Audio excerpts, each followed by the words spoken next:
સાવકા પિતાની બળાત્કારની અગેન્સ્ટ ફોજદારી ફરિયાદ, ધમકી અને અશ્લીल वीडियो वायरल करवानो आक्षेप। रिपोर्ट बाय हरीश राजपूत, सूरत। परसों कापोद्रा पुलिस स्टेशन में एक फरियादी बहन आई और उसने ऐसा बोला कि 2013 में उनके जो सौतेले बाप हैं, जो स्टेप फादर या साबका पिता बोलते हैं, उन्होंने उनसे बलजबरी से उनके साथ शारीरिक संबंध बनाया और ये जो संबंध बनाया उसका एक वीडियो उतार लिया और इस वीडियो के वीडियो को लेके वो बार बार उसको धमकाते थे, इस लड़की को, और उसके बार बार शारीरिक संबंध भी बनाया कई बार, और इसको वीडियो को वायरल करने की धमकी भी दे रहे थे उसको।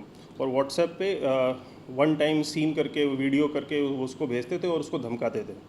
तो इस मामले में काफ़ी गंभीरता था और इस मामले की गंभीरता को समझते हुए हमने तुरंत ही आईपीसी, पॉक्सो एक्ट और आईटी एक्ट के तहत इसमें तुरंत फरियाद दाखिल की और पीआई सोलंकी और पीएसआई वाघेला ने इस पर तुरंत टीम बनाई। और रात को ही हमें पता चला टेक्निकल वर्कआउट करके कि राजस्थान में जो इसका सौतेला बाप है वहाँ पे राजस्थान में अभी ये प्रेजेंटली है। तो रातों रात हमने वहाँ पे टीम भेजी और विदिन 12 आवर्स हमने इसको राजस्थान से पकड़ के हम यहाँ पे ले आए और आगे कार्रवाई हम इसमें कर रहे हैं।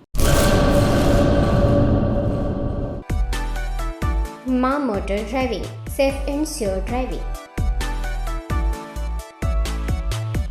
ડ્રાઇવિંગ એ શોખ સાથે આપની મોટી જવાબદારી પણ છે। અમારા ઇન્સ્ટ્રક્ટર દ્વારા સચોટ અને સરળ માર્ગદર્શન,